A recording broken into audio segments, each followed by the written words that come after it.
Hi everyone. Now I am going to explain you about human respiratory system. The human respiratory system starts from the opening called as nostrils, through which the air is entering. After that the air is taken into the tube to the common passage called as pharynx. It is otherwise called as throat, where two tubes are located. That is, one is esophagus which leads to the digestive system, and another one is the windpipe called trachea. So the trachea is otherwise called as windpipe, the esophagus is otherwise called as footpipe. So this is the common passage where the two tubes are attached. And this common passage is guarded by this valve-like structure called as epiglottis.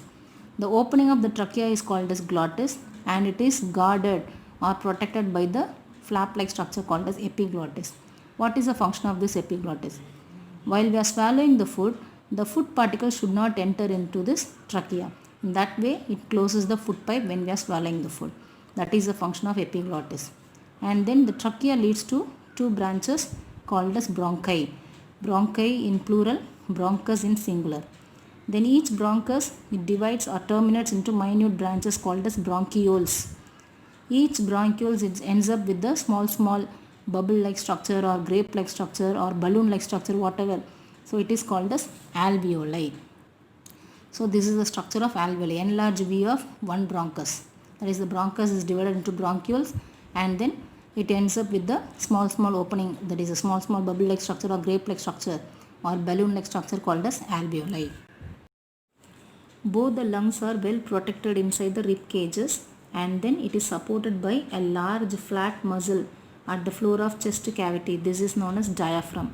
You can see the structure of this diaphragm. The shape of the diaphragm is the dome shaped, D-O-M-E, dome shaped structure, and then it is separating, this diaphragm is separating chest cavity as well as the stomach region separately, so that these lungs are held very perfectly within this mediastinum space.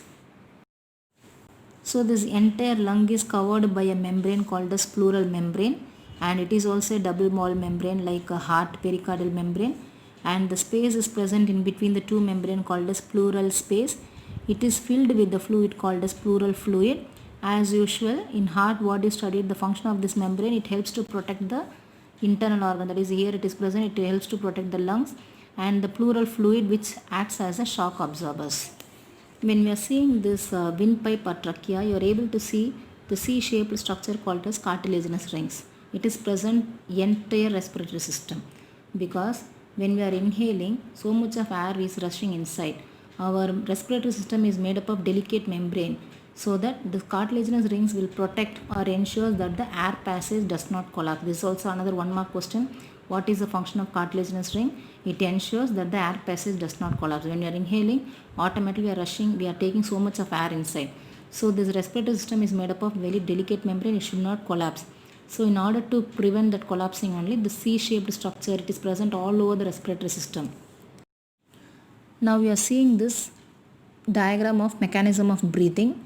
When we take the air inside, that is during the process called inhalation, our rib cage, it moves outwards or forward, and the diaphragm, it goes down. And when we are exhaling the air, the rib cages move inwards, and then the diaphragm becomes a normal position, that is a dome shaped structure. During the breathing cycle, when air is taken in and let out, the lungs always contain a residual volume of air. Some amount of air is present inside the lung, that is called as residual volume of air, so that there is sufficient time for oxygen to be absorbed and for the carbon dioxide to be released. Now coming to the structure of alveoli. The alveoli is otherwise called as air sacs. Here I have shown you that enlarged view of alveoli. So the alveoli, that is, the structure of alveoli, each and every bronchiole, it ends up with the balloon or bubble-like structure called as alveoli, which is richly supplied with blood vessels or blood capillaries. In your book back question, that is exercise question, how are the lungs are designed to maximize the area for exchange of gases? Main answer is because of the presence of blood vessels or blood capillaries in the alveoli. Because whenever we are inhaling the air, the oxygen is taken inside. It comes through this way, and then it goes to the alveoli. Here many blood capillaries are present. So the oxygen is taken by these blood capillaries to the blood, and here from the different parts of the body the carbon dioxide is coming through the another vessel and it drops the carbon dioxide here. So it gives the carbon dioxide and it takes up the oxygen by the simple process called as diffusion. Okay, so this diffusion is taking place in the alveoli or the air sacs by the capillaries.